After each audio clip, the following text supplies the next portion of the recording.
আসসালামু আলাইকুম ওয়া রাহমাতুল্লাহি ওয়া বারাকাতুহু। ইন্নাল হামদালিল্লাহ ওয়াস সালাতু ওয়াস সালামু আলা রাসূলিল্লাহি ওয়া বা'দ। কাছে দূরে সারা পৃথিবী জুড়ে ও সবুজ শ্যামল গ্রাম বাংলার প্রত্যন্ত অঞ্চল জুড়ে যে যেখান থেকে যে অবস্থায় ফোনে অথবা টিভির স্ক্রিনে আমাকে দেখছেন, আমি সবাইকে মোবারকবাদ জানিয়ে শুরু করতে যাচ্ছি আপনাদের প্রিয় চ্যানেলের প্রিয় আয়োজন নেক্সাস টেলিভিশনের প্রতিদিনের সরাসরি প্রশ্নোত্তরমূলক অনুষ্ঠান বেকম্যানস বিস্কিটস প্রেজেন্টস ইসলামী জীবন বিধান। আজকের এই পর্বে সারাটি সময় জুড়ে আমি হাফিজ মুফতি মোহাম্মদ সাঈদ আপনাদের সাথে থাকব ইনশাআল্লাহ। প্রিয় দর্শক, আপনারা জানেন যে প্রতিটি পর্বে আমরা অত্যন্ত গুরুত্বপূর্ণ এবং জীবন ঘনিষ্ঠ কিছু বিষয় নির্ধারণ করে থাকি, যে টপিকের উপর আলোচনা করার মাধ্যমে আমরা আমাদের জীবনকে কুরআন এবং সুন্নাহর পথে পরিচালনা করার জন্য গুরুত্বপূর্ণ কিছু গাইডলাইন পেয়ে থাকি আলহামদুলিল্লাহ। এবং প্রতিটি পর্বে আমরা বিশেষ একজন অতিথিকে, আপনাদের পছন্দের ব্যক্তিত্বকে আমাদের সেটে আমন্ত্রণ জানিয়ে থাকি। চলুন দেখে নেওয়া যাক কে এসেছেন আজকে আমাদের এই সেটে বিশেষ অতিথি হয়ে। জি প্রিয় দর্শক, আজকে আমাদের সেটে উপস্থিত হয়েছেন জননন্দিত আলেমে দ্বীন, তরুণ বিদগ্ধ ইসলামিক স্কলার, সুপরিচিত এবং আলোচিত বক্তা হাজী মফিজুর রহমান ট্রাস্ট কেন্দ্রীয় জামে মসজিদের সম্মানিত খতিব ফদিলাতুল উস্তাদ আশ-শাইখ মুহতারাম গাজী সানাউল্লাহ রহমানী হাফিজাহুল্লাহ। আসসালামু আলাইকুম ওয়া রাহমাতুল্লাহ। ওয়া আলাইকুম আসসালাম ওয়া রাহমাতুল্লাহ। উস্তাদ কেমন আছেন আপনি? আলহামদুলিল্লাহ, আল্লাহ তাআলা খুবই ভালো রেখেছেন। জাযাকুমুল্লাহ খাইর। আল্লাহ আপনাকে নেক্সাস টেলিভিশনের দর্শকদের পক্ষ থেকে এবং আমাদের পক্ষ থেকে স্বাগত জানাচ্ছি। জাযাকাল্লাহ খাইর। প্রিয় দর্শক, আলহামদুলিল্লাহ কয়েকদিন পরে আমাদের পবিত্র ঈদুল আজহা চলে এসেছে। তো কুরবানির ঈদ বলে আমরা যেটা বলি, এই ঈদ কুরবানিটা আসলে আমাদেরকে কি শিক্ষা দেয়? এটাকে নিছক আমরা গোশত খাবো, একটি পশু ক্রয় করব, পশু জবাই করব, এতটুকুর মধ্যেই সীমাবদ্ধ, নাকি এই কোরবানিটা আমাদেরকে কি আত্মশুদ্ধির মেসেজ দেয়, কি আত্মশুদ্ধির অনুশীলন আমাদেরকে শিখাচ্ছে? এই বিষয়ে আজকে আমরা গুরুত্বপূর্ণ আলোচনা মোহতারাম গাজী সানাউল্লাহ রহমানী হাফিজাউল্লাহর কাছ থেকে আমরা শুনবো। আপনারা চাইলে আমাদেরকে টপিকের উপরে যে কোনো প্রশ্ন করতে পারেন, স্ক্রিনে দেওয়া নাম্বারে মেসেজ অথবা কমেন্ট করতে পারেন নেক্সাস টেলিভিশনের ইসলামিক পেজে। জি মোহতারাম সাহেব, ইতিমধ্যে আপনি অবগত হয়েছেন যে আজকে আমরা যে টপিকের উপর আলোচনা করব যে কুরবানির আত্মশুদ্ধি এবং অনুশীলন। এর পূর্বে আমি আমাদের দর্শকদের পক্ষ থেকে যে প্রশ্নটি রাখতে চাই যে কুরবানি আসলে আমাদেরকে কোন শিক্ষাটা দেয়? আলহামদুলিল্লাহি রাব্বিল আলামিন ওয়াস সালাতু ওয়াস সালামু আলা রাসূলিহিল আমিন ওয়া আলা আলিহি ওয়া আসহাবিহি আজমাইন। জাযাকাল্লাহ খাইর। ধন্যবাদ আপনাকে অত্যন্ত গুরুত্বপূর্ণ একটি বিষয় আমাদের সামনে উপস্থাপন করার জন্য। কুরআনুল কারীমে সূরা বাকারায়, আমি যদি ভুল না করে থাকি, প্রথম পারা 19 পৃষ্ঠা, যেখানে আল্লাহর সাথে হযরত ইব্রাহিম আলাইহিস সালাতু ওয়াস সালামের একটি কথোপকথন হচ্ছে, কথা হচ্ছে। সেটা কি? আল্লাহ তাআলা বলেন ওয়াইদ ক্বালা লাহু রাব্বুহু আসলিম। যখন আল্লাহ রাসূলকে আল্লাহ তাআলা বলছেন ওয়াইদ ক্বালা লাহু রাব্বুহু আসলিম, যখন আপনার রব ইব্রাহিমকে বলল আসলিম, হাজী ইব্রাহিম কি বললেন? ক্বালা আসলামতু লিরাব্বিল আলামিন। আসলিমের কয়েকটা ব্যাখ্যা। একটা হলো তুমি আত্মসমর্পণ করো। ইসলাম মানে কি? ইসলাম মানে আত্মসমর্পণ করা। আমি যখন মুসলিম বললাম, তখন চাইলেই আমি যে কোনো পোশাক পরতে পারবো না, চাইলে আমি যে কোনো খাবার খেতে পারবো না, চাইলে আমি যে কোনো কথা বলতে পারবো না, চাইলে আমি যে কোনো ধরনের আচরণ করতে পারবো না।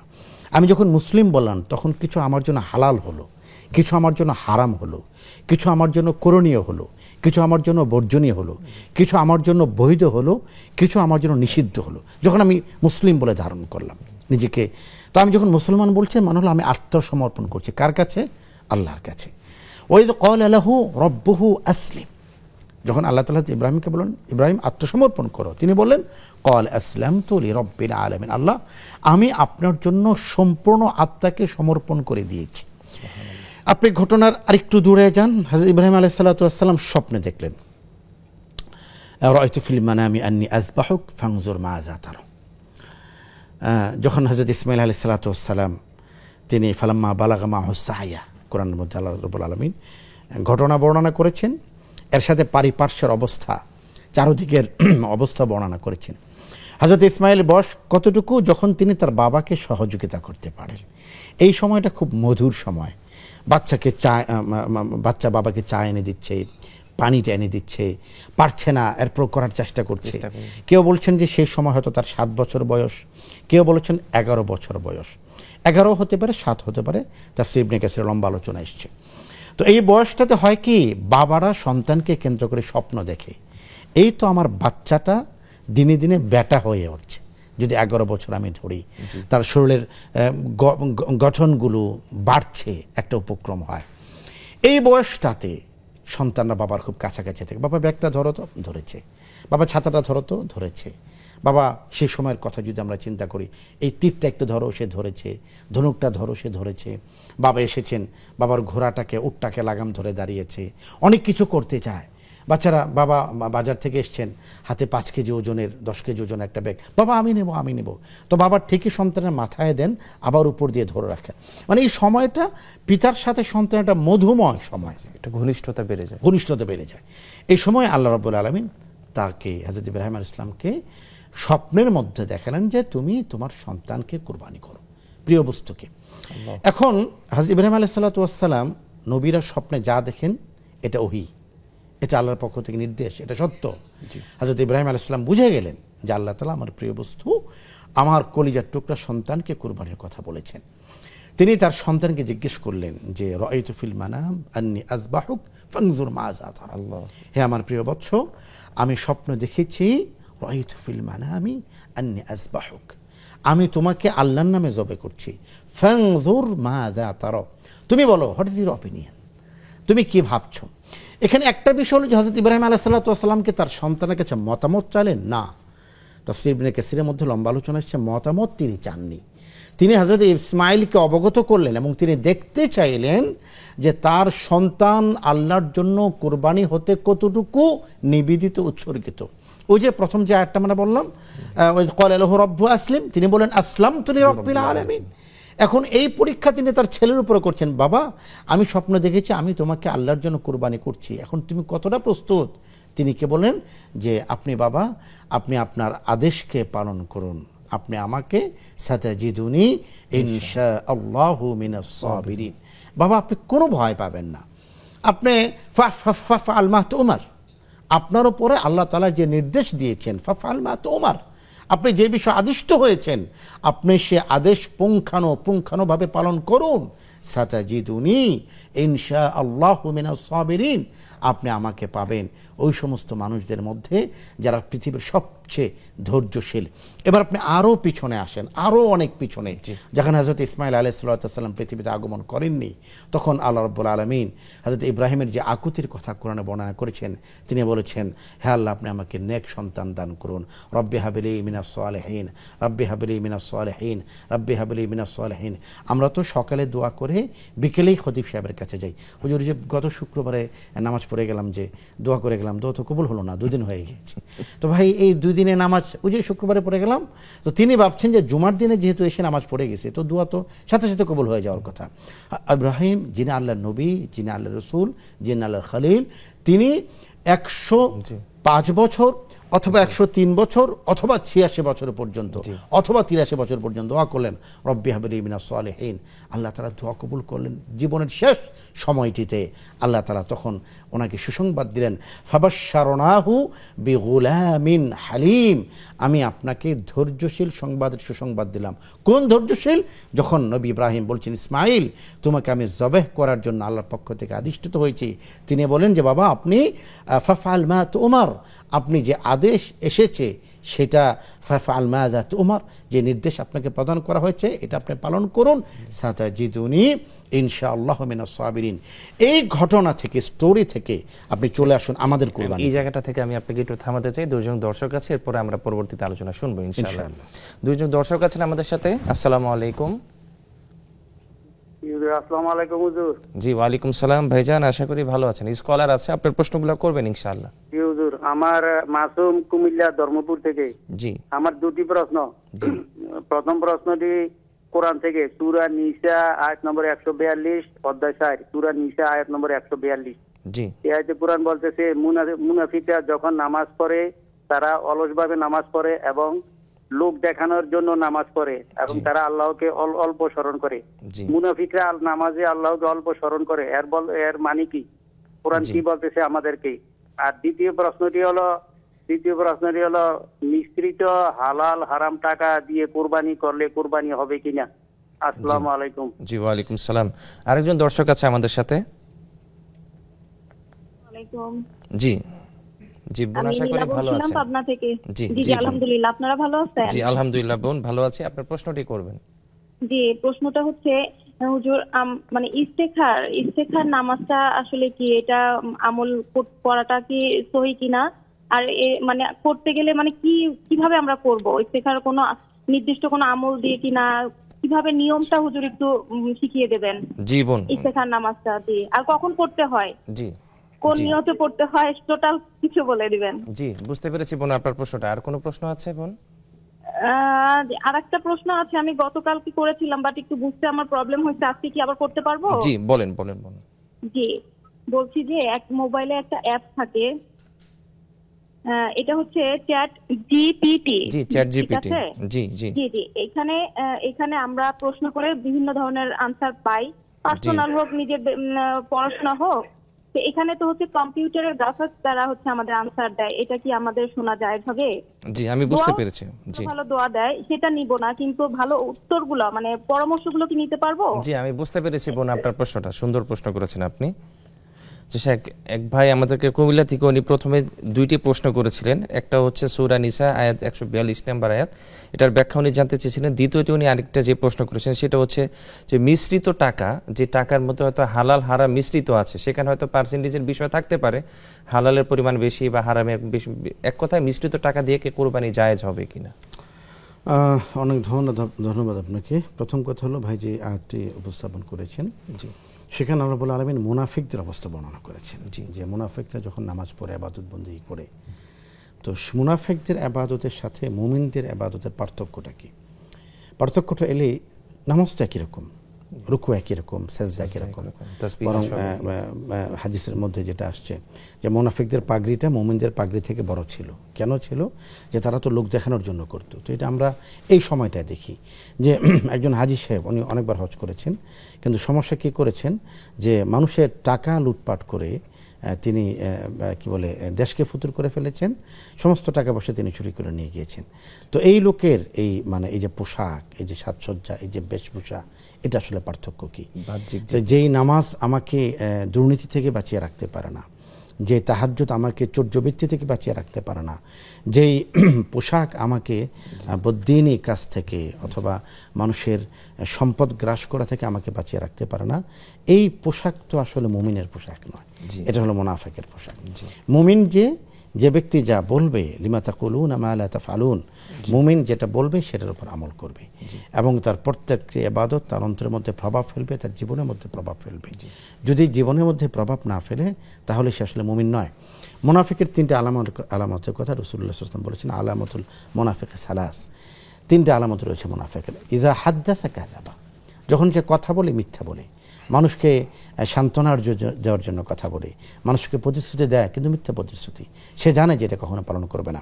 ইজা ওয়াদা আখলাফা, যখন সে কোনো ওয়াদা করে তখন সেই ওয়াদার খেলাফ করে, সে ওয়াদা রক্ষা করে না। এই ওয়াদাটা যখন দিচ্ছে তখনই সে জানছে যে ওয়াদা সে রক্ষা করবে না। 3 নম্বর হলো ইজা তুমিনা খানা, যখন তার কাছে কোনো কিছু আমানত রাখা হয় এটার সে খেয়ানত করে।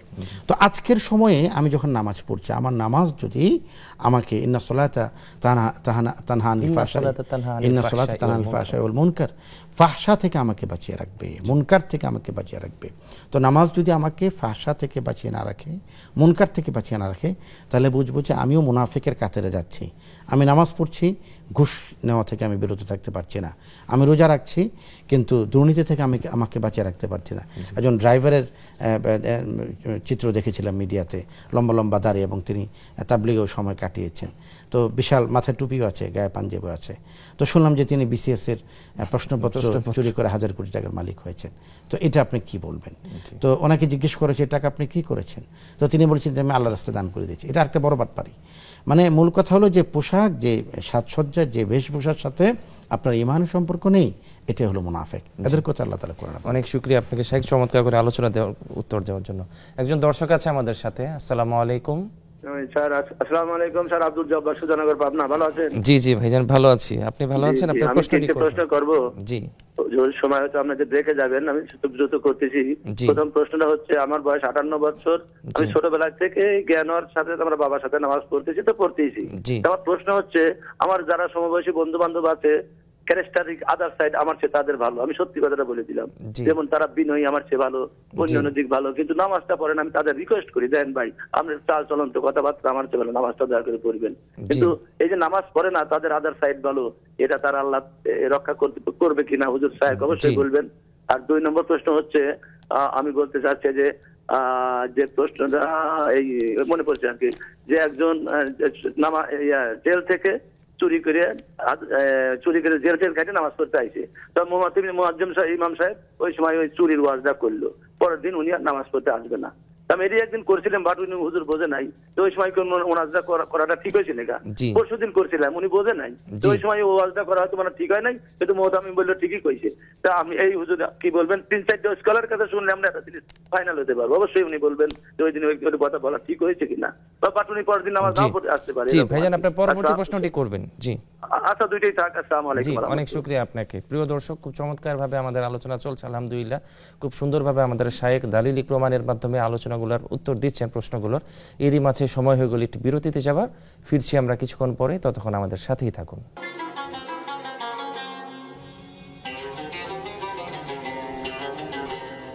বিরতির পরে আবারও আপনাদের সাদর আমন্ত্রণ জানাচ্ছি। প্রিয় দর্শক, আপনারা দেখছেন বেকওয়ান্স বিস্কিট প্রেজেন্টস ইসলামী জীবন বিধান। শেখ এক ভাই আমাদেরকে প্রশ্ন করেছিলেন যে মিশ্রিত হালাল হারাম টাকা যদি থাকে, হালাল সেই টাকা দিয়ে কি কোরবানি করা জায়েজ হবে কিনা? না, মিশ্রিত সন্দেহযুক্ত টাকা দিয়ে কোরবানি জায়েজ হবে না। এজন্য গুরুত্বপূর্ণ বিষয় হলো কোরবানির পার্টনার যখন গ্রহণ করা হবে, কোরবানির পার্টনার লাইফ পার্টনারের চেয়েও ইম্পর্টেন্ট। কারণ লাইফ পার্টনার কোনো সমস্যা থাকলে তিনি সঠিক হয়ে যাবেন ইনশাআল্লাহ তাআলা। কিন্তু কুরবানির পার্টনার যদি ঘুষখোর হন বা সুদখোর হন, অথবা কি বলে এটাকে আপনার কালো টাকার মালিক হন, অথবা অবৈধ উপায়ে অর্থ উপার্জন করে এমন হয়, তো কুরবানি হয়ে গেলে পরে আস্তাগফিরুল্লাহ বললে কিন্তু কুরবানি হালাল হবে না। 7 শরীকের মধ্যে যে কোনো এক শরীকের কুরবানিতে যদি অর্থে যদি সমস্যা থাকে, এটা অন্য সমস্ত কিছুকে বিষাক্ত নষ্ট করে দূষিত করে দিবে, নষ্ট করে দিবে। এজন্য খুব ভেবে চিন্তে ইয়ে করতে হবে। অংশীদারের ক্ষেত্রে আসলে বিষয়গুলো খুব সেনসিটিভ। এবং একটা বিষয় হলো যে আসলে ধরুন একজন সুদী প্রতিষ্ঠানে চাকরি করেন, এটা অর্থনৈতিক প্রতিষ্ঠান হতে পারবে অন্য কিছু, এখন আপনি কি তাকে বলে দেবেন যে তুমি সুদখোর, তুমি আমার সাথে থাকবে না, কি করা যায়? তিনি যদি কুরবানি দিতে চান আপনার সাথে, তাহলে আপনার জানতে হবে যে তার আসলে সুদের অর্থ ব্যবস্থার বাইরে অন্য কোনো অর্থনৈতিক ব্যবস্থা আছে কিনা যেটা তার রিজিকের যোগান হয়। এমন অনেকের সাথে অন্তত আমার পরিচয় আছে যারা আসলে কোনো কারণে হয়তো অর্থনৈতিক প্রতিষ্ঠানে চাকরি করছেন, কিন্তু ওনার খাদ্যটা যেন হালাল হয় এই কারণে তিনি গ্রামের বাড়িতে একটু জমি করেন, কোথাও একটু গরুর ফার্ম করেছেন, কোথাও একটা মুদি দোকান করেছেন। কারণ কোনো মুমিন সুদ ভিত্তিক অর্থ ব্যবস্থায় প্রশান্ত হৃদয়ের সাথে থাকতে পারে না। এখন করতেছে তার মানে কালকে সবাই রিজাইন দিয়ে দেবেন, এটা তো সম্ভব নয়। এর চেয়ে বেটার কিছু একটা খুঁজতেছে। তো যদি কারো সুদভিত্তিক অর্থ ব্যবস্থার বাইরেও কোনো নিরাপদ অর্থ ব্যবস্থার যোগান থাকে, তাকে কুরবানিতে নেওয়া যাবে। জি, অনেক শুকরিয়া শেখ। এক বোন আমাদেরকে ইস্তিখারা সালাত সম্পর্কে নিয়ে জানতে চাচ্ছিলেন, এবং এটা কখন পড়বে, এটা নিয়মটা কি সম্পর্কে নিয়ে একটু বিস্তারিত জানতে চাচ্ছিলেন। আমার বোনের প্রশ্নে আমার একটু ডাউট ছিল, সেটা হলো তিনি ইস্তেখার শব্দটা বারবার বলছিলেন, সেটা এখন ইস্তেখারা যদি হয় তাহলে তো একটা, আর যদি আপনি ইস্তিসকা বলে থাকেন তাহলে আরেকটা। ইস্তেখারাই বলেছেন। হ্যাঁ, আচ্ছা, ইস্তেখারা যদি বলে থাকেন, ইস্তেখারা হলো জীবনের জটিল কোনো সিদ্ধান্তে আপনি আসলে আল্লাহ রাব্বুল আলামিনের পক্ষ থেকে নির্দেশনা চাচ্ছেন, আপনি এই কাজটা করবেন কি করবেন না, দোদুল্যমনতা, বিদেশে যাচ্ছেন, যা উচিত হবে কি হবে না, সন্তানদের বিয়ে শাদীর বিষয় আছে, একটা ফ্ল্যাট বুকিং দিচ্ছেন, এই ফ্ল্যাটকে জমিতে বুকিং দিচ্ছেন নাকি 40 ফিট পানির নিচে বুকিং দিচ্ছেন, এই কোম্পানির সাথে যাওয়া উচিত হবে কি হবে না, এটা বিষয় আছে। অনেক গুরুত্বপূর্ণ সিদ্ধান্তগুলিতে আমরা ইস্তেখারার প্রয়োজন হয়, ইস্তেখারার দ্বারস্থ হই। ইস্তেখারা করা সুন্নাহ, রাসূল করিম সাল্লাল্লাহু আলাইহি ওয়াসাল্লাম বিভিন্ন সময় ইস্তেখারা করেছেন। ইস্তেখারার পদ্ধতির আগে আমি দুটো বিষয় বলতে চাই। একটা হলো ইস্তেখারা অন্যকে দিয়েও করানো যায়। আচ্ছা, আমি হয়তো করতে অতটা মানে কি বলে এটাকে, আমি এক্সপার্ট নই, অথবা এই বিষয়টাতে আমি আসলে খুব অভিজ্ঞ নই, তাহলে কি করা, আপনি মসজিদের খতিব সাহেবকে দিয়ে ইস্তেখারা করাতে পারেন, অথবা একজন দিনদার মানুষ যাকে আপনি আল্লাহর ওলি মনে করছেন তাকে দিয়ে ইস্তেখারা করাতে পারেন। এটা হলো বিষয়। 3 নম্বর বিষয় হলো ইস্তেখারা একাধারে 3 দিন করতে হবে।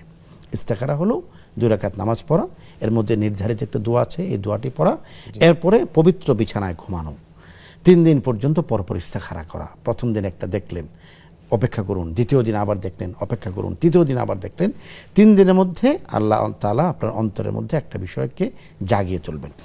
এক্ষেত্রে ওলামা কেরাম একটা সহজ আমলের কথা বলেছেন, সেটা হলো যে আপনি যদি মনে করেন যে ইস্তেখারের দোয়াটা একটু লম্বা এবং নতুনদের জন্য মুখস্থ করা একটু কঠিন, তো আপনি এক কাজ করতে পারেন, আপনি একটি দোয়া নিয়মিত পড়তে পারেন। সেটি হলো আল্লাহ তাআলার কাছে আপনি প্রার্থনা করলেন যে আল্লাহুম্মা আলহিমনি রুশদি ওয়া ইজনি মিন শাররি নাফসি, আল্লাহুম্মা আলহিমনি রুশদি। আল্লাহ আপনার মানসা যেটা, আপনার রায় যেটা, এটা আপনি আমার অন্তরের মধ্যে জাগিয়ে দিন। আল্লাহুম্মা আলহিমনি। নবীদের কাছে ওহী নাজিল হতো, আল্লাহ রাসূলের পরে এই ওহী কারো কাছে নাজিল হবে না। মুমিনের কাছে এলহাম হতে পারে। এলহাম কোনটা? আল্লাহ তাআলা বান্দার মনে কিছু জাগিয়ে দেওয়া। আমরা বলি যে এই কথাটা আমার মনের মধ্যে জাগলো, যেটা আমি করতে পারি, আলহামানি রব্বি, আমার রব আমার অন্তরের মধ্যে জাগিয়ে দিলেন এটা। তো আল্লাহুম্মা আলহিমনি রুশদি ওয়া ইজনি মিন শাররি নাফসি। আমাদের মন, নফস আমাদেরকে সবসময় বিপদগ্রস্ত করতে চাবে। আমাদের নফস যেটা করতে চাবে এটা করা যাবে না, নফসকে কন্ট্রোল করতে হবে, এটাই মুমিনের শিক্ষা। এই জন্য আল্লাহর কাছে দোয়া কর, আল্লাহুম্মা আলহিমনি রুশদি, আল্লাহ আমার অন্তরের মধ্যে আপনার ইচ্ছাটাকে জাগিয়ে দিন, ওয়া ইজনি মিন শাররি নাফসি, এবং আমার অন্তরের যে বিষাক্ততা, এই বিষাক্ততা থেকে আপনি আমাকে রক্ষা করুন। এই দোয়া করতে থাকলে আল্লাহ তাআলা অন্তরের মধ্যে জাগিয়ে দেন। জি, অনেক শুকরিয়া শেখ চমৎকার করে আলোচনা উত্তর দেওয়ার জন্য। এক বোন আমাদেরকে একই বোন আমাদেরকে আরেকটা অ্যাপস আছে চ্যাট জিপিটি, যে সম্পর্কে যে কোনো বিষয় প্রশ্ন করলে সে তার উত্তরগুলো দিয়ে থাকে আর কি। তো ওনার জানতে চাওয়ার বিষয় হচ্ছে, অনেক সময় ইসলামিক বিভিন্ন বিষয়ে প্রশ্ন করলেও তো চ্যাট জিপিটি উত্তর দেয় সেই অ্যাপসের মাধ্যমে, এইটাকে আসলে করা যাবে কিনা? মেশিনের ব্যাপারে শরীয়তের বিধান নেই, বিধানটা হলো মানুষের ব্যাপারে। জি, এখন মেশিন থেকে আপনি কি নিচ্ছেন, দিস ইজ দ্য ম্যাটার। শরীয়র কোনো বিষয় মেশিন থেকে নেওয়া যাবে না, এটা কোরআন হাদিস থেকে নিতে হবে, আলেম ওলামার কাছ থেকে নিতে হবে। জাগতিক বিষয় যেটা আমার বোন উল্লেখ করেছেন, হ্যাঁ জাগতিক বিষয় আপনি নিতে পারেন, সেটা যদি কল্যাণকর হয় আপনি গ্রহণ করবেন, অকল্যাণকর হলে গ্রহণ করবেন না। জি, অনেক শুকরিয়া আপনাকে। এক ভাই পাবনা সুজানগর থেকে আমাদেরকে প্রশ্ন করেছিলেন যে ওনার বয়স হচ্ছে 58 বছর, তো ওনার বন্ধু বান্ধবদের বয়স তো এরকম হবে, এটাই স্বাভাবিক, কিন্তু ওনার চেয়ে চারিত্রিক দিক থেকে, বিনয়ীতের দিক থেকে, সব দিক থেকে ওনার বন্ধু বান্ধবরা ওনার চেয়ে আরো ভালো। তবে সমস্যাটা হচ্ছে ওনারা সালাত আদায় করে না, নামাজটা পড়ে না আর কি। এই ক্ষেত্রে ওনার জানতে চাওয়ার বিষয়টা হচ্ছে ওনাদের ক্ষেত্রে কিভাবে পরামর্শটা দিতে পারে, আর নামাজটা কেনই বা পড়ে না, এত ভালো মানুষ হওয়া সত্ত্বেও কেন ওনারা নামাজ পড়ছে না? এটা ওনার একটা কৌতূহলের জায়গা থেকে প্রশ্ন, এবং উনি করণীয় কি? প্রথম বিষয় হলো যে নামাজ হলো ভালো মানুষের প্রথম ধাপ। যে ছেলে খুবই ভালো, খুব স্মার্ট, একটাই প্রবলেম, বিছানায় প্রস্রাব করে। তো মানে হলো ভালোত্বের প্রথম ধাপ হলো নামাজ পড়া। জি, আপনি একজন লোক আল্লাহর নির্দেশ পালন করছে না, তাকে তো আপনি ভালো বলতে পারেন না। তাহলে ভালো ওই ব্যক্তি যিনি নামাজ পড়েন, আর যিনি নামাজ পড়েন তার চরিত্র ভালো থাকবে।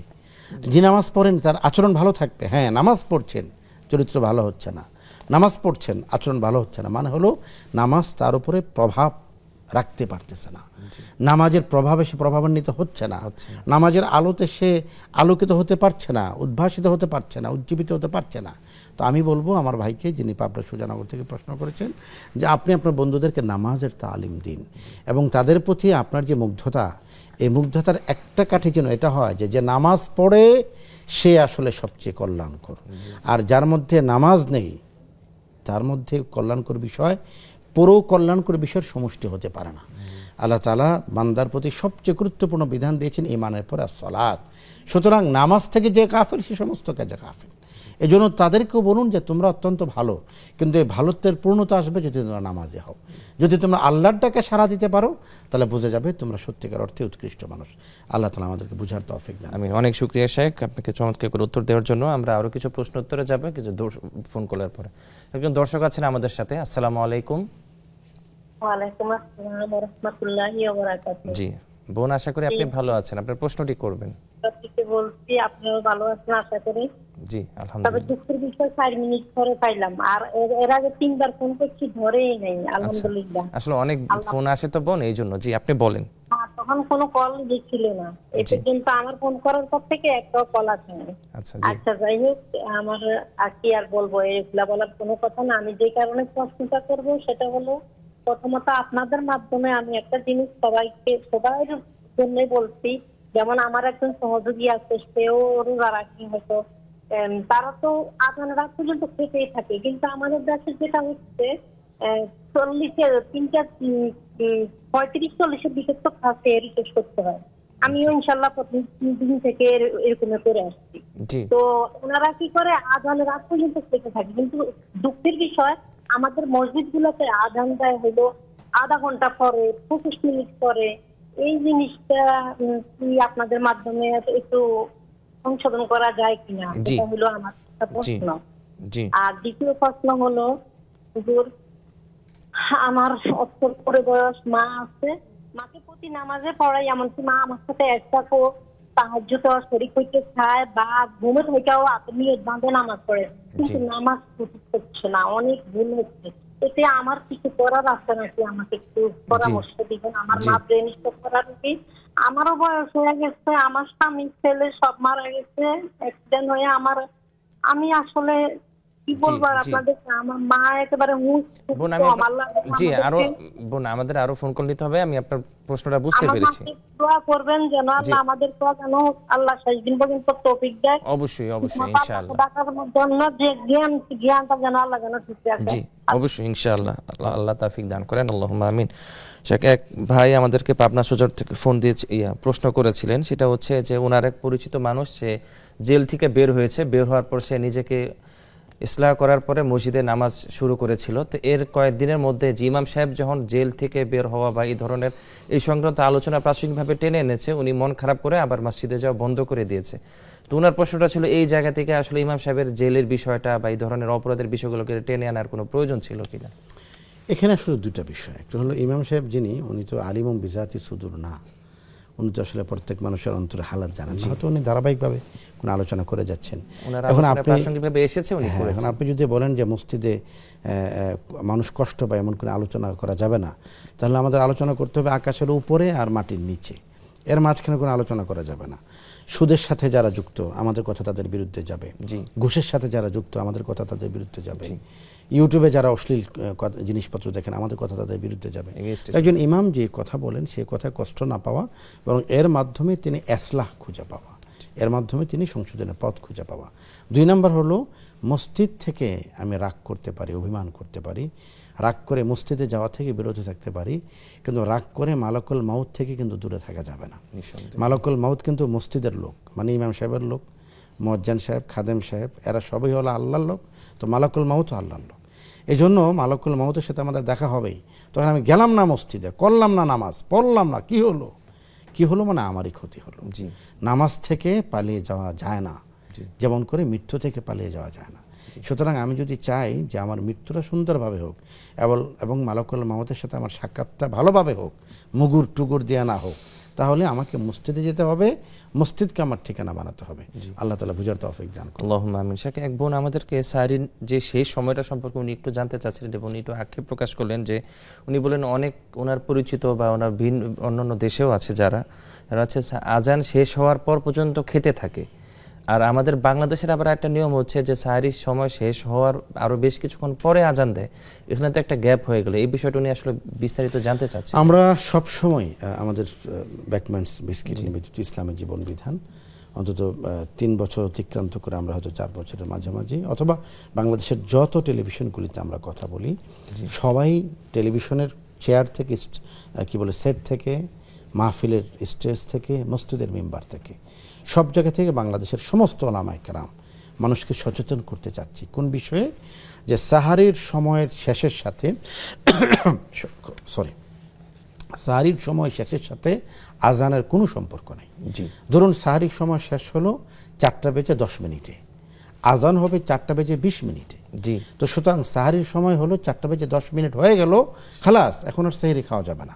এখন আজান 10 মিনিট পরে হলো কি হলো না, 20 মিনিট পরে হলো, আজান নিয়ে কোনো বিষয় নেই, আজানের সাথে সাহারির কোনো সম্পর্ক নাই। কেবলই মাত্র মাগরিবের সময় আজানের সাথে ইফতারের সম্পর্ক আছে। আজান হলো মানে হলো আপনার রোজা শেষ হয়ে গেল, এবার আপনি ইফতার করুন। কিন্তু সাহারির সাথে আজানের কোনো সম্পর্ক নেই। সাহারির সময় হলো ওয়াক্তের সাথে, 4:10 হয়ে গেল, তার মানে আমার সাহারির সময় শেষ, এখন আর সাহারি করা যাবে না। এবার মুয়াজ্জিন সাহেব আজান দিয়ে আর লেপমুড়ি দিয়ে ঘুমায় থাকুক, এটা আপনার বিষয় না। আজান হওয়া পর্যন্ত কেউ যদি খান তার রোজা ইতিমধ্যে ভেঙে গেছে। আল্লাহ আমাদেরকে বোঝার তৌফিক। অনেক শুকরিয়া শেখ চমৎকার করে উত্তর দেওয়ার জন্য। প্রিয় বোন, অবশ্যই আপনি আপনার উত্তরটি পেয়েছেন। একজন দর্শক আছেন আমাদের সাথে। আসসালামু আলাইকুম। ওয়ালাইকুম আসসালাম। জি জি, আমার দুইটা তিনটা প্রশ্ন আছে। প্রথম প্রশ্ন হইলো যে হুজুর এখন যেটা বললো যে ফজরের নামাজের সময় তাহাজ্জুদ নামাজ শেষ হইলে প্রায় আধা ঘন্টা 40 মিনিট পরে মসজিদে আজান হয়, এই আজানের আগে কি নামাজ পড়া যাবে?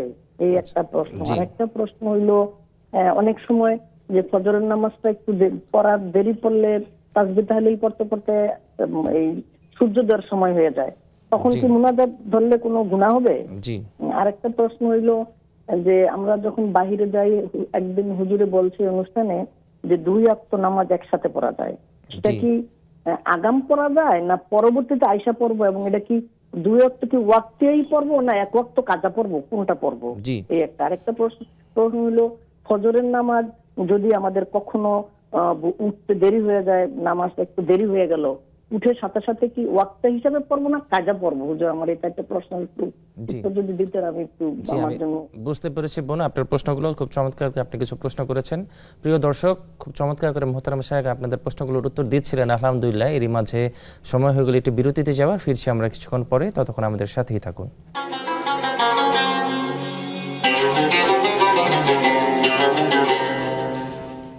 বিরতির পরে আবারও আপনাদের সাদর আমন্ত্রণ জানাচ্ছি প্রিয় দর্শক। আপনারা দেখছেন বেকমেন্স বিস্কিটস প্রেজেন্স ইসলামী জীবন বিধান।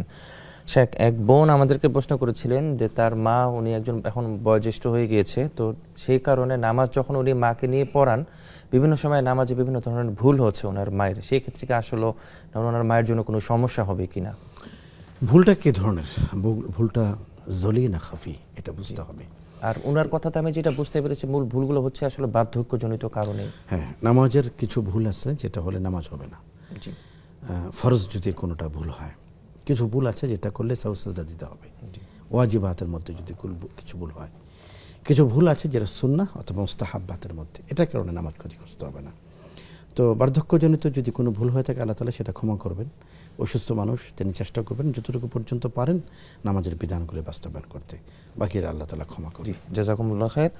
ওই বোন আমাদেরকে, আরেকজন বোন আমাদেরকে প্রশ্ন করেছিলেন যে সাহারির সময় শেষ হওয়ার আগ পর্যন্ত ওই সময় থেকে তাহাজ্জুদের সালাত আদায় করা যাবে কিনা, অর্থাৎ আর তাহাজ্জুদের সালাতের সর্বশেষ সময় কতটুকু? সাহারির সময় শেষ মানে হলো তাহাজ্জুদের সময় শেষ। আর তাহাজ্জুদের সময় শেষ মানে হলো ফজরের ওয়াক্ত শুরু। তো এই কারণে যখন সাহারির সময় শেষ হয়ে যায়, তখনই তাহাজ্জুদের সময় শেষ হয়ে যায়, তখনই ফজর আজান দেওয়া হয়। এই জন্য সাহারির শেষ সময় পর্যন্ত তাহাজ্জুদ পড়া যাবে, ফজর ওয়াক্ত হয়ে গেলে আর তাহাজ্জুদ পড়া যাবে। অনেক শুকরিয়া। ওই বোনের দ্বিতীয়ত যে প্রশ্নটি ছিল যে ফজর সালাত আদায় করার পরে তাসবিহ হাত বা কোরআন তিলাওয়াত করতে করতে অনেক সময় সূর্য উঠে যায়, তো সূর্য উঠে যাওয়ার সাথে পরে কি আসলে দোয়া করা যাবে কিনা, বা সূর্য ওঠার সাথে কি আসলে দোয়ার কোনো আদৌ সম্পর্ক আছে কিনা? দোয়ার প্রতিবন্ধক কিছু নেই। দোয়া 24 ঘন্টা দিন রাত সব সময় করা যায়। নামাজের 3টা নিষিদ্ধ সময় আছে: সূর্য ওঠার সময়, সূর্য মাথা বরাবর যখন থাকে, এবং সূর্য অস্ত যাওয়ার সময়। এই 3 সময় ছাড়া বাকি সব সময় নামাজ পড়া যাবে। তো দোয়া তিনি যে কোনো সময় করতে পারেন, দোয়ার ক্ষেত্রে কোনো নিষিদ্ধ সময় নেই। রিব্বন আমাদেরকে সর্বশেষ যে প্রশ্নটি করেছিল সেটা হচ্ছে যে ফজরের সালাতের সময় ওঠার পরে যদি দেরি হয়ে যায়, দেরি হয়ে যাওয়ার পর যদি উনি দেখে আর কি যে সালাতের সময় শেষ হয়ে গিয়েছে, এই ক্ষেত্রে উনি নামাজের নিয়তটাকে উনি কাজার নিয়ত করবে নাকি কিভাবে নিয়ত করবে, সেটা ওনার জানতে চাওয়ার বিষয়। কাজা এবং আদা। ওয়াকিমিস সালাহ, নামাজ কায়েম করো, নামাজ আদায় করো, আমরা যেটা বলে থাকি। আদাটা হলো ওক্ত অনুযায়ী যেটা পড়া হচ্ছে, এটা হলো আদায় হচ্ছে।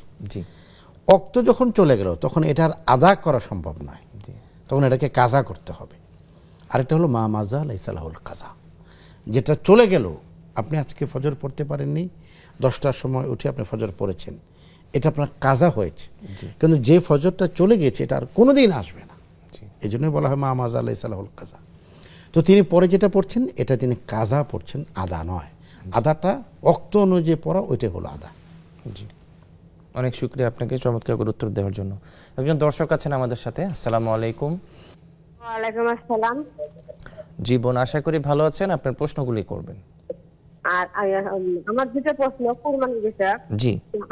সমাজে আমাদের সমাজে একজন বড় লোক কুরবানি দিচ্ছে, মানে গোটা গরু কুরবানি দিচ্ছে, তার হলে সব হলো গরু জবাই করার পরে মানে যতদিন অর্ধেক নিয়ে চলে যাবে, সাইডের ঠ্যাং নিবি আর হলে ভুঁড়ি নিয়ে চলে যাবে, এটা কি তার খাওয়া যায় হবে? জি। আমার 2 নম্বর প্রশ্ন, যে আমাদের সমাজে 3টে ভাগ হয়, একটা নিজের ভাগ, একটা আত্মের ভাগ, একটা হলো গরিবের ভাগ, আর গরিবের ভাগটা সমাজে দিয়ে দেওয়া হয়। এই সমাজের এই ভাগটাই পরে আবার মনে করেন প্রতিটা মানুষের ভাগ করে করে দিয়ে দেয়। জি, তাহলে এই যে গরিবের ভাগটা সমাজে দিয়ে দিলাম, যারা কুরবানি দেয় এই জিনিসটা তাদের খাওয়া ঘুরিছে। জি জি, অনেক ধন্যবাদ আপনাকে বোন দুইটি চমৎকার করে প্রশ্ন করার জন্য। শেখ বোন আমাদেরকে দুইটি প্রশ্ন করেছিলেন। ওনার প্রথম যে প্রশ্ন ছিল, আমি যেভাবে বুঝতে পেরেছি যে অনেক ধনাঢ্য ব্যক্তিরা যারা আছে ওনারা যখন কুরবানি করার পর দেখা যাচ্ছে যে উনি বিভিন্ন ভুঁড়ি বা বিভিন্ন যে মজাদার যে অংশগুলো আছে এগুলো ওনারা নিজেরা রেখে সম্পূর্ণটা ওনারা খেয়ে ফেলছে। এই ক্ষেত্রে কি এটা আসলে জায়েজ হবে বা কোনো সমস্যা হবে কিনা? মানে আপত্তিটা কি? ওনার আপত্তির জায়গাটা হচ্ছে যে অংশগুলা যেহেতু সমাজে একটা প্রচলিত আছে যে 3টা ভাগ হয়, তো সেখানে মজার কিছু অংশ আছে, হয়তো পা হতে পারে, এটা ভুঁড়ি হতে পারে, বা এই জায়গাগুলো। জাযাকাল্লাহ খাইর। আমার বোন, আমাদের প্রতিদিন অনেকগুলি প্রশ্ন আছে, 1 ঘন্টা ব্যাপী আয়োজন। এর মধ্যে কিছু প্রশ্ন আছে যে প্রশ্নগুলি আসলে সবচেয়ে গুরুত্বপূর্ণ। তো আপনার আজকের প্রশ্নটা এর মধ্যে একটি মাসালা বলছি আমি। আমার কথায় কেউ খুশি হলেও আমার কিছু করার নেই, কেউ বিরাগ ভাজন হলেও আমার কিছু করার নেই। আমরা আল্লাহ এবং তার রাসূলের পক্ষ থেকে মাসালা বর্ণনা করছি। কোনো ব্যক্তি যদি চান তিনি তার কুরবানির গোশত তো খাবেনই, চামড়া শুদ্ধ খাবেন, শরীয়তে এটার অনুমতি আছে। জি, এই মাসলাটা আবারও বলছি, কোনো ব্যক্তি যদি চান যে তিনি কুরবানি যে দিচ্ছেন গরু খাবেন, ভুঁড়ি খাবেন, কলিজা খাবেন, আর কি হয় ভুঁড়ির সাথে আরো কি জানি হয় আর কি, ফ্যাপসা, এটা সেটা, তেল চর্বি সব খাবেন, ইভেন চামড়াও খাবেন, এটারও শরিয়ার অনুমতি আছে। এখন চামড়াও খাওয়া যায়, এটা রেসিপি আছে। জি জি জি আছে, আমাদের দেশের বাইরে আরো বেশি হচ্ছে। তো এটা হলো বিষয়। তবে এটা মানবিকতা নয়। মানবিকতা হলো আপনার ঈদের আনন্দে আরেকজন ভাইকে যেন আপনি শরীক করতে পারেন। সেক্ষেত্রে আমরা বলি যে 3 ভাগের 1 ভাগ আপনি দিয়ে দেন, আপনি 2 ভাগ দিয়ে দেন না, সমস্যা নেই। আপনি একা কেন খাবেন?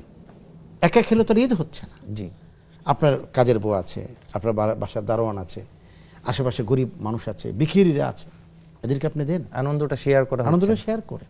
কতটুকু দিবেন? 1 ভাগ আবশ্যক নয়, 2 ভাগ দেন, যতটুকু আপনি দিতে পারেন। যতটুকু দিবেন, আমরা বলি না যতটুকু পানিতে নামবেন ততটুকু ভিজবেন, তো যতটুকু দিবেন আপনি আখিরাতে আল্লাহকে ততটুকু। সুবহানাল্লাহ। আচ্ছা, 2 নম্বর বিষয় হলো, প্রথম মাসলাটা পরিষ্কার করলাম যে একজন ব্যক্তি চাইলে তিনি কুরবানির গরুর চামড়া শুদ্ধ খেয়ে ফেলতে পারবেন, শরীয়তে বাধা দেয়নি। 2 নম্বর হলো মানবিকতার জায়গা থেকে অবশ্যই তার পাতের তার অংশের কিছু গোশত যেন গরিব মানুষের পাতে যায়। 2 নম্বর। 3 নম্বর হলো সামাজিক বন্টন বলে একটা অসামাজিক কাজ আমাদের এখানে আছে। ঢাকার শহরের খবর আমি জানি না, ঢাকার বাইরের অঞ্চলগুলিতে আমরা দেখি, সেখানে বলা হয় যে সমাজের 1 ভাগ দেন, সমাজের 1 ভাগ দেন। জি, সমাজের 1 ভাগ না, এটা মানুষের 1 ভাগ। সমাজের 1 ভাগ কি করা হয়? এমন অনেক লোককে দেওয়া হচ্ছে যিনি গ্রহণ করার যোগ্য নন। জি, এমন অনেক লোককে বঞ্চিত করা হচ্ছে যারা আসলে এটা হকদার ছিল। সমাজপতিদের সাথে, শুনতে খারাপ লাগবে, এরপর আমাদের বলতে হয়, সমাজপতিদের সাথে যাদের সম্পর্ক ভালো তারা পাচ্ছে। রাজনৈতিক চিন্তা, আদর্শ দিক থেকে যারা তাদের সাথে মিলে যাচ্ছে, ঘনিষ্ঠ, তারা পাচ্ছে। এটা সমাজের অংশ না, এটা মানুষের অংশ। মানুষদেরকে দিয়ে তো সমাজ, কোনো সমস্যা নেই। কিন্তু আপনি যদি আমানতদার হন, আপনি খুঁজে খুঁজে দরিদ্র মানুষদেরকে দিতে পারেন, তাহলে আপনি দায়িত্ব গ্রহণ করেন। নয়তো এই দায়িত্ব প্রত্যেকের উপরে দিয়ে দেন, ভাই তুমি তোমার গোষ্ঠীর অংশটুকু তুমি তোমার গরিবদেরকে দিয়ে দাও। মূল কথা হলো আপনার অংশের একটু গোশত যেন গরিবের পাতে ঈদের দিন যায়, এই বিষয়টা লক্ষ্য। অনেক শুকরিয়া শেখ চমৎকার উত্তর দেওয়ার জন্য। প্রিয় দর্শক, খুব সুন্দরভাবে মোহতারাম শাইখ আপনাদের প্রশ্নগুলোর উত্তর দিচ্ছিলেন, আলহামদুলিল্লাহ। এরই মাঝে সময় হয়ে গেলে একটি বিরতিতে যাবার, ফিরছি আমরা কিছুক্ষণ পরে, ততক্ষণ আমাদের সাথেই থাকুন।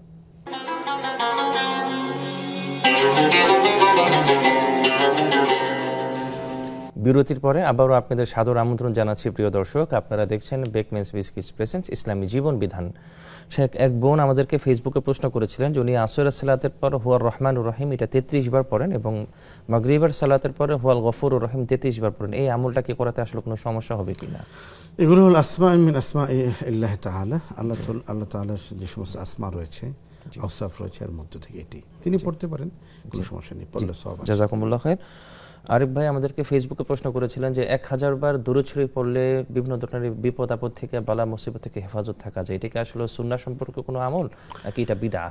নবীজির দুরূদ পড়া 1000 বার পড়েন, 1 লক্ষ বার পড়েন, রাসূলের যত বেশি দুরূদ পড়া হবে তত বেশি রাসূলের নৈকট্য অর্জন হবে, এটা আমরা হাদিসে পাই। তো 1000 বার দুরূদ পড়লে বিপদ থেকে বাঁচা যাবে, এটা এভাবে আমি কোথাও পাইনি। তবে হ্যাঁ, যত বেশি আমল করবেন তত বেশি বিপদ থেকে মুক্ত থাকবেন, এটা তো আমরা দেখি। তো সুতরাং পড়তে পারেন তিনি। অনেক শুকরিয়া আপনাকে। সেকে সর্বশেষ আমাদের দর্শকদের মাধ্যমে আমি আপনাকে একটু গুরুত্বপূর্ণ প্রশ্ন করতে চাই, সেটা হচ্ছে যে কুরবানি আমাদেরকে কোন আত্মশুদ্ধিটা আসলে অনুশীলন করতে শেখায়? কুরবানি শুধু আত্মশুদ্ধি নয়, বরং কুরবানি আমাদেরকে আল্লাহ তাআলার কাছে আত্মসমর্পণের শিক্ষা দেয়। যে আত্মসমর্পণ হযরত ইব্রাহিম আলাইহিস সালাম কাছ থেকে আমরা শিখেছি। আজকে আমি আপনি দেখি যে আমরা গরু জবাই করছি, ছাগল জবাই করছি, দুম্বা জবাই করছি, উট জবাই করছি। আসলে কি তাই? না, আসলে তো তাই না। আসলে হলো আমি তো আমার আমিত্বকে কুরবানি করছি। ইব্রাহিম আলাইহিস সালাম তিনি কিন্তু কুরবানি করেছিলেন। আমি স্পেসিফিকলি বাক্যটি দর্শকদের মনে তুলে ধরতে চাই যে হযরত ইব্রাহিম কুরবানি করেছিলেন। তার ছুরিতে ধার কম ছিল এমন নয়, তার অন্তরে আবেগ কম ছিল এমন নয়। তিনি তো জানেন যে তিনি তার কলিজার টুকরা সন্তানের গলাতেই ছুরি চালাচ্ছেন। আবেগে, মায়ায়, মমতায় তার হাতকে নরম করেনি, কোমল করেনি, তার হাতকে শক্তই করেছে। তো আল্লাহর সামনে তিনি আত্মসমর্পণ করেছেন, কিন্তু তিনি সেই আত্মসমর্পণ আল্লাহ তাআলা কবুল করে সেই তার সন্তানের বদলে একটা দুম্বাকে দিয়ে দিয়েছেন।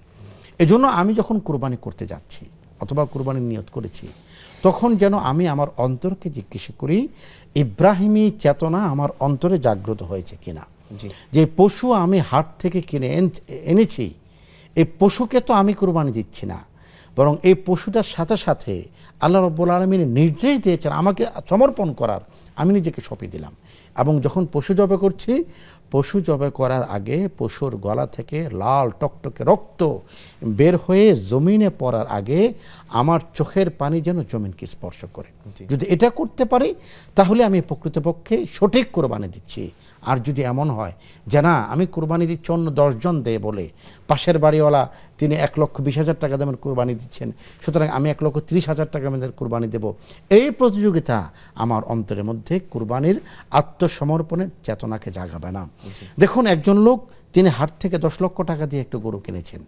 একজন লোক গ্রামের একেবারে সীমান্তবর্তী এলাকা, দিনাজপুর বলেন, লালমনিরহাট বলেন, অথবা আপনি বাংলাদেশের টেকনাফ ঠাকুরগাঁও বলেন, টেকনাফ বলেন, শাহপুরের দ্বীপ বলেন, ওই সমস্ত জায়গায় একজন মানুষ তিনি 12,000 টাকা দিয়ে একটা ছাগল কিনেছেন। আমি ঠিক জানি না 12,000 টাকায় ছাগল পাওয়া যায় কিনা, এখন ছাগলের দাম অত শুনেছি কয়েক লাখ টাকা। যাই হোক, সেই ছাগল কাণ্ডে আলোচনা আমি আর না যাই। তো তিনি 10,000 টাকা 12,000 টাকা দিয়ে একটা ছাগল কিনেছেন, এটাকে 3 দিন পর্যন্ত লালন পালন করেছেন। প্রতি ওয়াক্তে তিনি কাঁঠালের পাতা নিজে খাইয়েছেন, পানি খাইয়েছেন, ঈদের দিন সকালে এটাকে গোসল করিয়েছেন। পরম মমতায় এই ছাগলকে তিনি কুরবানি করছেন। এই বৃদ্ধ মানুষটি কুরবানির রক্ত পড়ার আগে তার চোখ থেকে টপ টপ করে রক্ত পড়বে এবং জবে করার আগে তার কলিজা কেঁদে উঠবে। আপনি সবচেয়ে দামি গরুটা কিনেছেন 10 লক্ষ টাকা, আল্লাহ তাআলা আপনাকে নিয়ামত দিয়েছেন, আপনি কিনুন, আল্লাহর জন্য কিনুন, ফুটানির জন্য নয়, মানুষকে দেখানোর জন্য নয়। যখন আপনি আপনার সমস্ত কিছু ভালোবাসা মিশ্রিতভাবে আল্লাহর সামনে উৎসর্গ করবেন, এটা হবে আত্মসমর্পণ, এটি হবে সঠিক কুরবানি, এটা হবে ইব্রাহিমী চেতনার উপরে নিজেকে উপস্থাপন করা। অনেক শুকরিয়া শেখ, আপনাকে এত ব্যস্ততাকে পিছনে ফেলে আমাদেরকে সময় দেওয়ার জন্য। আল্লাহ আপনার ইলমে এবং খিদমতে বারাকা দান করেন। আল্লাহুম্মা আমিন। প্রিয় দর্শক, এতক্ষণ যারা আমাদের সাথে আজকের এই প্রোগ্রামটিতে যুক্ত ছিলেন, আল্লাহ তাআলা আপনাদের এই সময়টাকে কবুল ফরমান। মোহতারাম শেখ মোটা দাগে আমাদেরকে যে মেসেজ দিতে চেষ্টা করলেন সেটা হচ্ছে আমরা যেন শুধুমাত্র আল্লাহর জন্য নিজেদের কুরবানিটাকে করতে পারি, যে আমাদের কুরবানিটা যেন লোক দেখানো না হয়। আল্লাহ আমাদের তৌফিক দান করেন। আল্লাহুম্মা আমিন। বিদায় বেলা আমি একটি মেসেজ দিতেছি, সেটা হচ্ছে আমরা যেন আমাদের দোয়াতে সব সময় অবশ্যই ফিলিস্তিনের মাজলুম ভাই বোনদেরকে শামিল রাখি এবং সব সময় আমরা ইসরায়েলি পণ্য বর্জন করে চলি। আল্লাহ আমাদের সবাইকে কবুল ফরমান। আগামীকালকে লাইভটি দেখার আমন্ত্রণ জানিয়ে আমি আজকের মধ্যে এখানে বিদায় নিচ্ছি। জাযাকুমুল্লাহু খাইর, ওয়াল্লাহু ইউবারিক ফি হায়াতিকুম, ওয়াসসালামু আলাইকুম ওয়া রাহমাতুল্লাহি ওয়া বারাকাতুহু।